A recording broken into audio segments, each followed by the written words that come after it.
বিসমিল্লাহির রহমানির রহিম। প্রিয় দর্শক, এই ঘুঘুটি আমার কবুতরের লফটে খাবারের জন্য চলে এসেছে।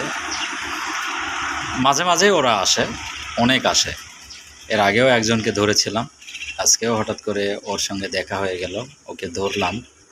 কিন্তু এর আগে যে ঘুঘুটিকে আমি ধরেছিলাম সেটা ছিল আমাদের দেশীয় প্রজাতির ঘুঘু। আর আজকে একে ধরেছি, দেখুন ওর গলায় অন্য রং, কালো কালারের একটা রেখা দেওয়া আছে। একে টিলা ঘুঘু সম্ভবত বলে। আর ওর চোখ চা না, আমি তো ওর চোখে একদম মায়াবী চোখ। ইস, এই চোখ কোনো কবুতরের আমি দেখিনি। মাশাল্লাহ মাশাল্লাহ, আলহামদুলিল্লাহ, ওর যে চোখ, দর্শক কাছে থেকে না দেখলে বুঝতে পারবেন না। দেখেন ওর চোখটা একবার দেখেন, আগুন বেরোচ্ছে মনে হয় ওর চোখ দিয়ে। সুবহান আল্লাহ সুবহান আল্লাহ। আমি অনেক খামারিকে দেখেছি কবুতরের সঙ্গে এই টিলা ঘুঘুর জোর দেওয়া।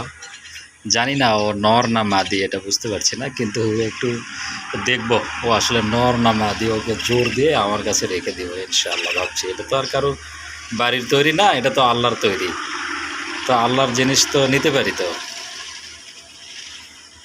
দেখি ইনশাআল্লাহ একে একটু আমার কাছে রাখার চেষ্টা করি। মাশাআল্লাহ, আলহামদুলিল্লাহ।